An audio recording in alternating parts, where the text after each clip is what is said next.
இந்த சாதனைகள் வரிசையில் மேலும் சில அறிவிப்புகளை வெளியிட நான் விரும்புகிறேன். முதல் அறிவிப்பு, கலைஞரின் கனவு இல்ல திட்டத்தின் கீழ் ஏற்கனவே 2 லட்சம் வீடுகள் உருவாகி இருக்கக்கூடிய நிலையில் மேலும் புதிதாக 3500 கோடி ரூபாய் மதிப்பீட்டில் 1 லட்சம் வீடுகள் கட்டப்படும். இரண்டாவது அறிவிப்பு, கிராமப்புற பொருளாதாரத்தின் உயிர் நாடியாக விளங்குகிற ஊரக சாலைகளை மேம்படுத்துகிற முதல்வரின் கிராம சாலைகள் மேம்பாட்டு திட்டத்தின் கீழ் 8911 கோடி ரூபாய் மதிப்பில் 20,484 கிலோமீட்டர் நீளம் உள்ள கிராம சாலைகள் மேம்படுத்தப்பட்டு உள்ளது.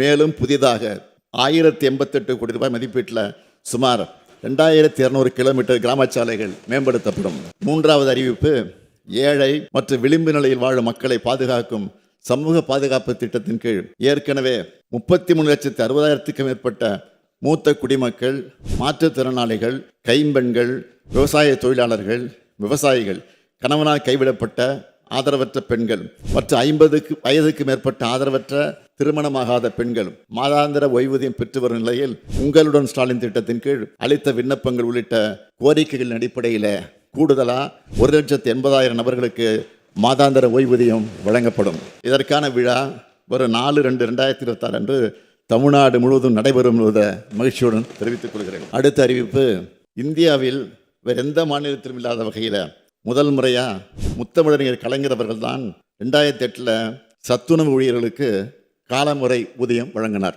அந்த சாதனையின் தொடர்ச்சியாக சத்துணவு அமைப்பாளர்கள், அங்கன்வாடி பணியாளர்கள், கிராம ஊராட்சி செயலாளருக்கான ஓய்வூதியம் 2,000 ரூபாயிலிருந்து 3,400 ரூபாயாகவும், பணி நிறைவின் போது அவங்களுக்கு வழங்கப்படும் ஒட்டுமொத்த தொகை 1 லட்சம் ரூபாயிலிருந்து 2 லட்சம் ரூபாயாகவும் உயர்த்தி வழங்கப்படும்.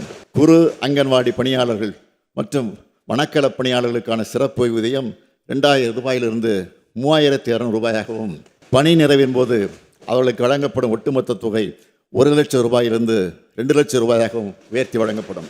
அங்கன்வாடி உதவியாளர்கள், சமையலர்கள், சமையல் உதவியாளர்கள் மற்றும் தூய்மை பணியாளர்களுக்கான சிறப்பு ஓய்வூதியம் 2,000 ரூபாயிலிருந்து 3,000 ரூபாயாகவும், பணி நிறைவின் போது அவங்களுக்கு வழங்கப்படும் ஒட்டுமொத்த தொகை 50,000 ரூபாயிலிருந்து 1 லட்சம் ரூபாயாகவும் உயர்த்தி வழங்கப்படும்.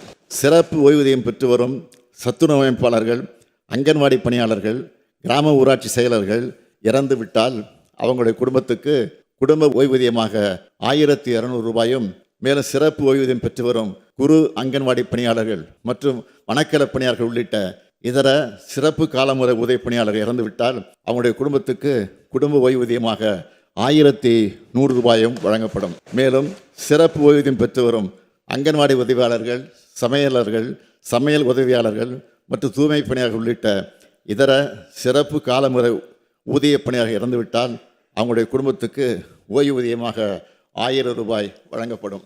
சிறப்பு ஓய்வூதியம் பெற்று வரும் மேற்கூறிய பணியாளர்கள் உயிரிழக்க நேரிட்டால் இறந்த பணியாளர்கள் இறுதிச் சடங்கு செலவினங்களுக்காக 20,000 ரூபாய் வழங்கப்படும்.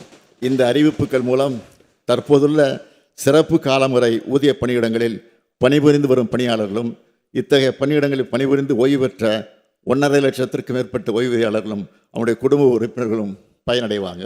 அடுத்த அறிவிப்பு, அரசு பள்ளிகளில் பகுதி நேர ஆசிரியர்களாக பணிபுரிந்து வரும் ஆசிரியர்கள் தங்களுடைய பல்வேறு கோரிக்கைகளை வலியுறுத்தி போராட்டத்தை நடத்தி கொண்டிருக்கிறாங்க.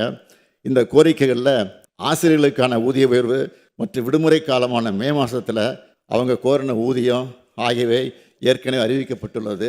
அவங்க அடுத்த முக்கிய கோரிக்கையான நிரந்தர பணி நியமனத்தை பொறுத்த வரைக்கும் ஒரு அறிவிப்பை நான் வெளியிடுகிறேன்.